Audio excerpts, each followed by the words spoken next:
Hi there, Bruce the Water Guy here. Troubleshooting now. Yesterday, after we were putting that other digester back into service, we equalized the two digesters. The one that I'm standing on now has been stripped. We're going to re-foam and seal it with a new coating system to better insulate it throughout the winter. And for some reason, as we transferred about a third of the volume out of this tank into the other tank, we must have broke seal on the hatch behind me there. What I noticed was a little bit of modulation through the air, inspected a little more closely, and found some moisture along the seam. So we broke seal and we're venting biogas. Grabbed one of the air monitors, and sure enough, so then we have to use our non-sparking brass tools, see if we can tighten the lid down and stop the leak. Otherwise, we're gonna have to depressurize this system and pull the hatch off and see what we can do to seal it back up. Unfortunately, the hatch is still leaking, so this is the PRV on the back of this digester, the pressure regulating valve.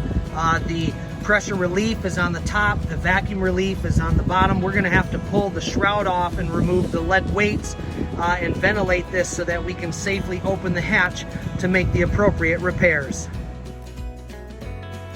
Isolating the system so we can work on it, proper lockout, tag out. Had to close the valve, isolate it, and remove the handle so no one can put gas to the system. Our mechanic opening it up, he has two air monitors, one by the hatch and one on his person.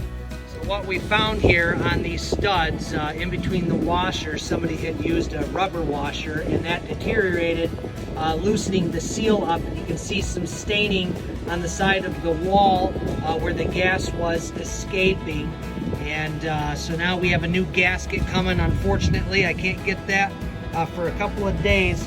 And you can see the sludge layer down inside the tank, which is now completely isolated and shut off, and we'll ventilate it for a couple more days and safely reseal this thing up. Well, we were able to get a new rubber gasket and get that installed and the hatch back on and sealed up.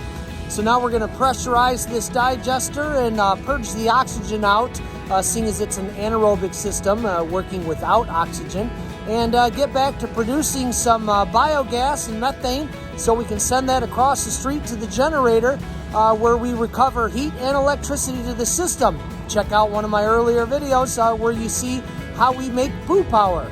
Hey, this is Bruce the Water Guy. Have a nice day.